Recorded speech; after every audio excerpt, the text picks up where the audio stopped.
Matthew chapter 13, the parable of the sower. That same day Jesus went out of the house and sat by the lake. Such large crowds gathered around him that he got into a boat and sat in it, while all the people stood on the shore. Then he told them many things in parables, saying, A farmer went out to sow his seed. As he was scattering the seed, some fell along the path, and birds came and ate it. Some fell on rocky places where it did not have much soil. It sprang up quickly because the soil was shallow. But when the sun came up, the plants were scorched, and they withered because they had no root. Other seed fell among the thorns, which grew up and choked the plants. Still other seed fell on good soil, where it produced a crop, 100, 60, or 30 times what was sown. Whoever has ears, let them hear. And the disciples came to him and asked, Why do you speak to the people in parables? And he replied, Because the knowledge of the secrets of the kingdom of heaven have been given to you, but not to them. Whoever has will be given more, and they will have in abundance. Whoever does not have, even what they have will be taken from them. This is why I speak to them in parables. Though seeing, they do not see. Though hearing, they do not hear or understand. In them is fulfilled the prophecy of Isaiah. You will be ever hearing, but never understanding, and you will be ever seeing, but never perceiving. For this person's heart has become callous, and they hardly hear with their ears, and they close their eyes. Otherwise, they might see with their eyes, and hear with their ears, understand with their hearts, and turn, and I would heal them. But blessed are your eyes because they see, and your ears because they hear. For truly I tell you, many prophets and righteous people longed to see what you will see, but did not see it, or to hear what you hear, but did not hear it.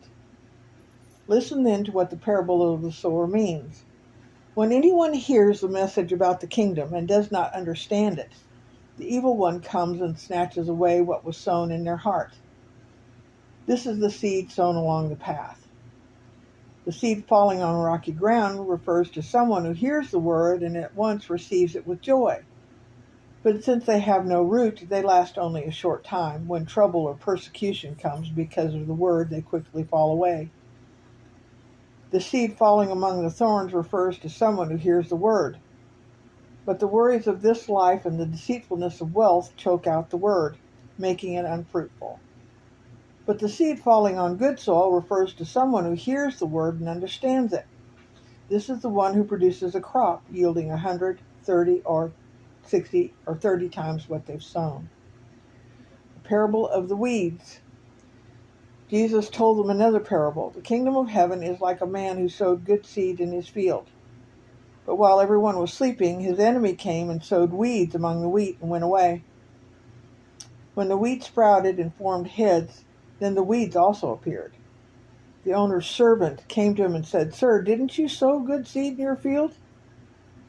Where are the weeds coming from? An enemy did this, he replied. The servant asked him, Do you want me to go out and pull them up? No, he answered, because while you're pulling up the weeds, you may uproot the wheat with them. Let both grow together until the harvest.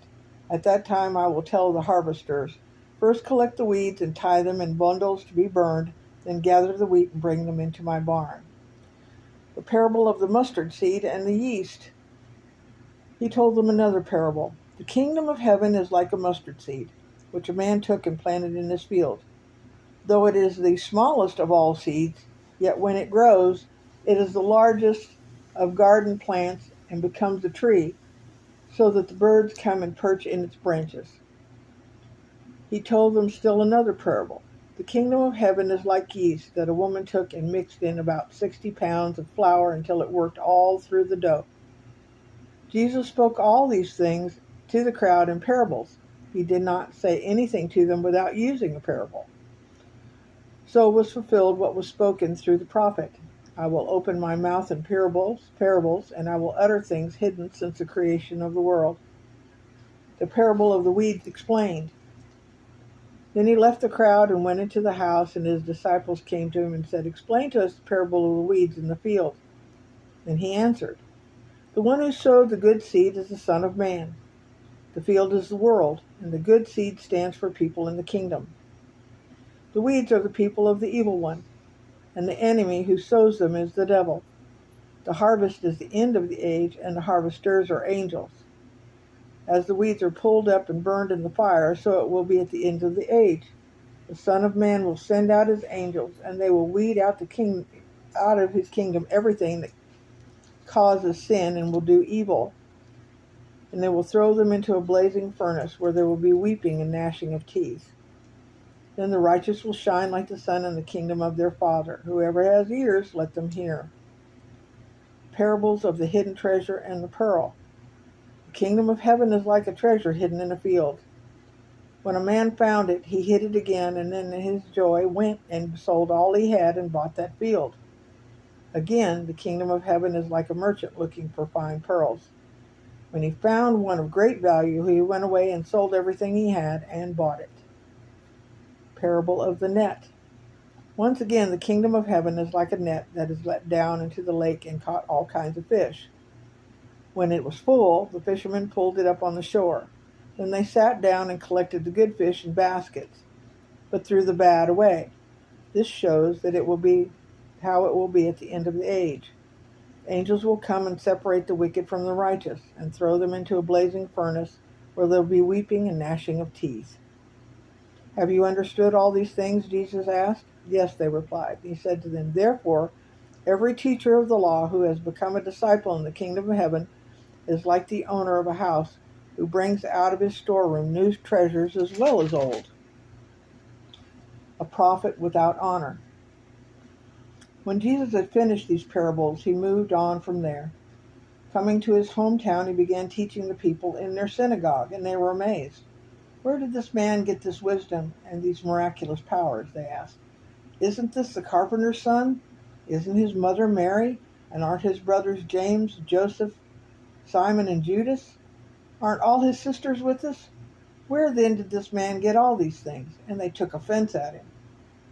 And Jesus said to them, A prophet is not without honor except in his own town and in his own house.